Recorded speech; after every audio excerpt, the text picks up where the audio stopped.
My dear people, my dear subscribers and lurkers, my dear haters and downvoters and commenters and sharers, and OSR players and dice rollers and gamers, module runners, game masters, cyberpunks and pathfinders. Also my good clown door DMs that I welcome back at last to Driving in Dragons.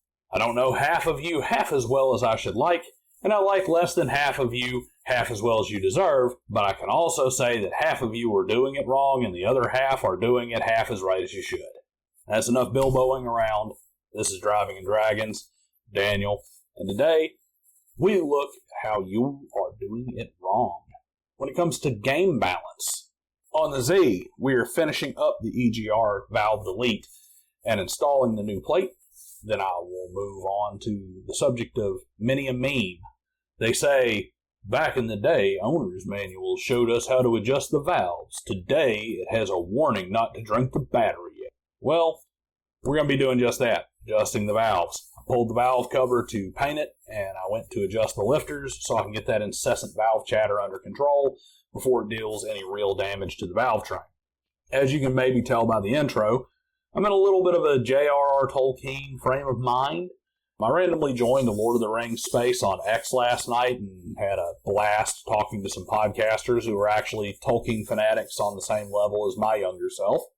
Apparently, they think I need to start making shorts where I crudely paraphrase different events in the Tolkien Legendarium because my short, irreverent breakdowns of events in the Silmarillion and LOTR are apparently both accurate and entertaining.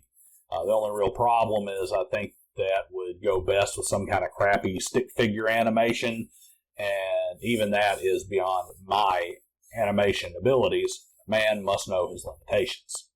So today we're talking about balance.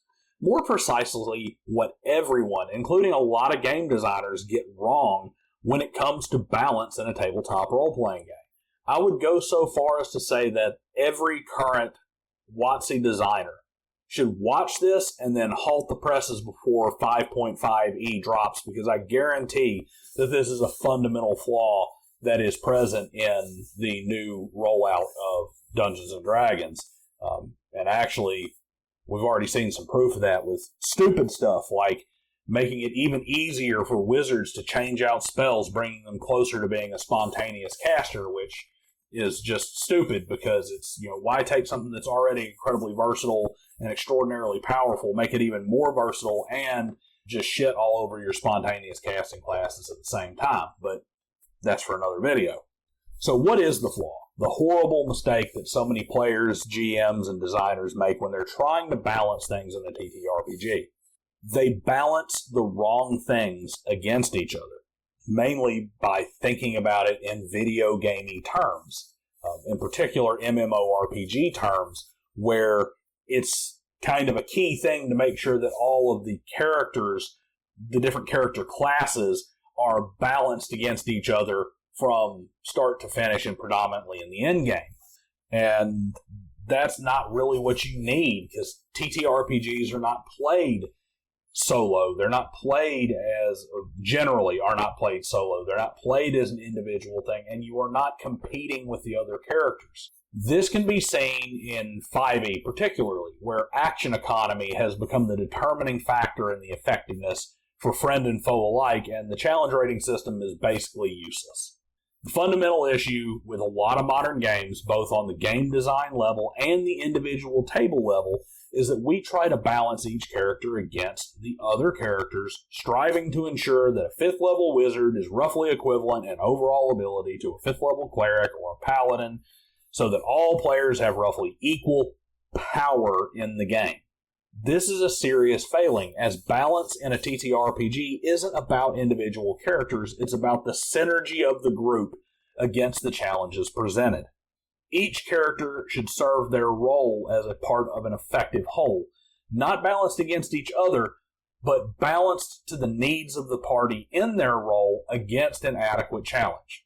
For example, and I'm just going to use the number 5 here to make my life easy, if a 5th level party should be able to handle 5 5th level challenges per day, each character needs to be equipped to handle their role for 5 encounters and their secondary roles for fewer encounters, 2, 3, depending on what it is. And of course, if you have a hybrid class, they should be able to more or less serve as a secondary role, 2 secondary roles, for instance, for 5 encounters, but not really have a primary role.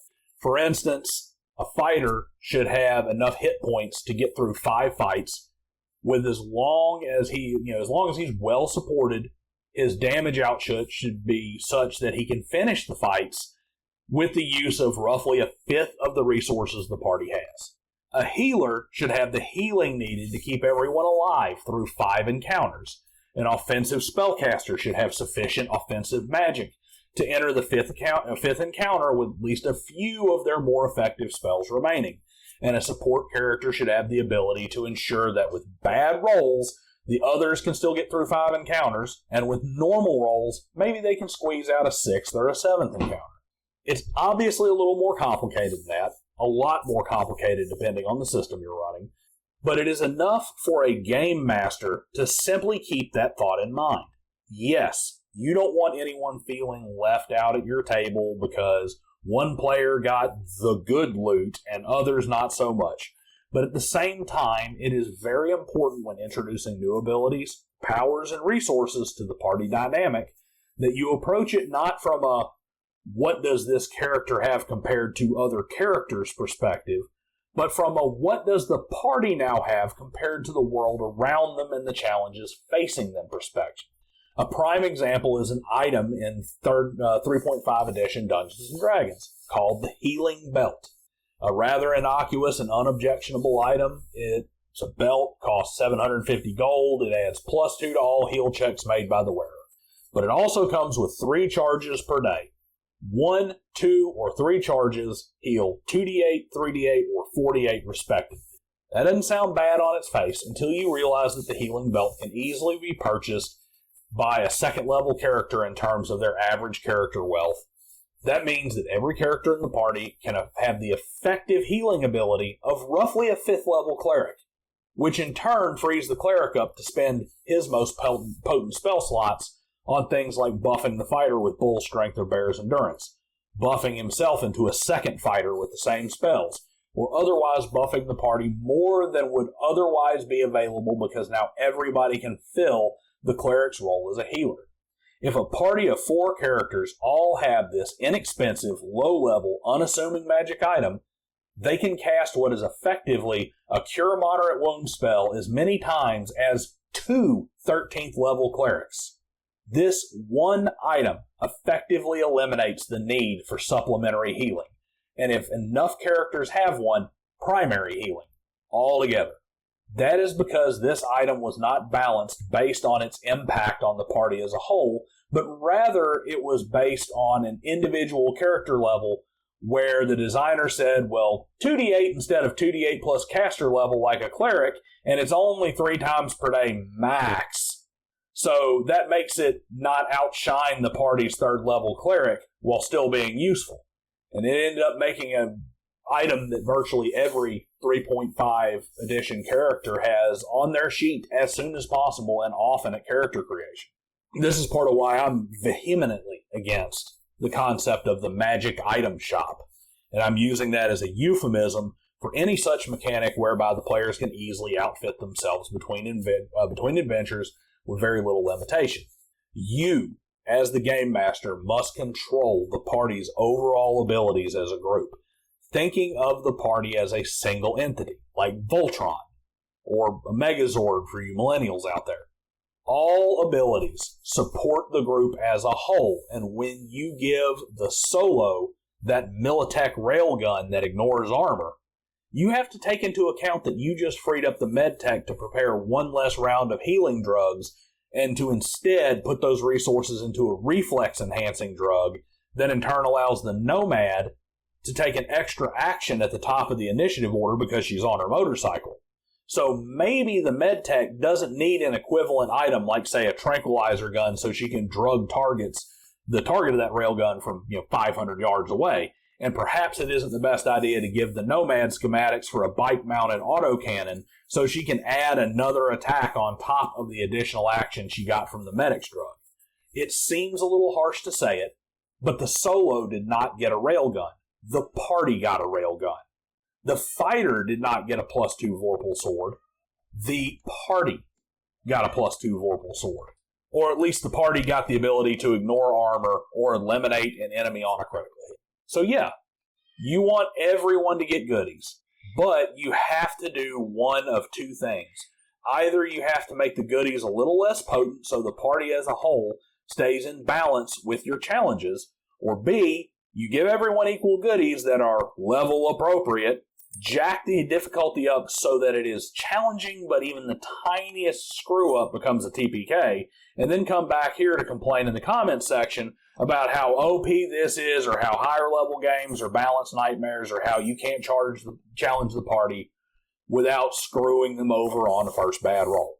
And kind of as a last note on that, you also have to vary up your balance a little bit. Like, you have to be very conscious of the major categories your items fall into, like not overloading them with healing items, not allowing them to become super damage heavy, not allowing them to have a bunch of abilities that, you know, secondarily enhance damage, like ignoring armor or causing bleed damage and that sort of thing. You have to control that. And this is part of the reason why that magic item shop is such a bad idea. Because when you allow the characters to start heavily equipping themselves and treating your weapons guide, chrome book, magic items guide, equipment compendium, or whatever you have as the Sears and Roebuck catalog, where they just, or for us younger folks, the Amazon shopping cart, where they're just going Amazon Prime, give me 5 healing belts by tomorrow, you're going to end up with some serious, serious problems. As for me and mine, I'll choose the former. I will always think of my party as a single unit, focusing on the sum of the parts instead of individual pieces. And part of that means that no, you just can't go buy 5 healing belts in town. Thank you very much for coming to my little video. I wish to make an announcement now. I regret to announce that though many of you have yet to like, share, and subscribe, this is the end of the video. I'm going. Leaving now. Bye.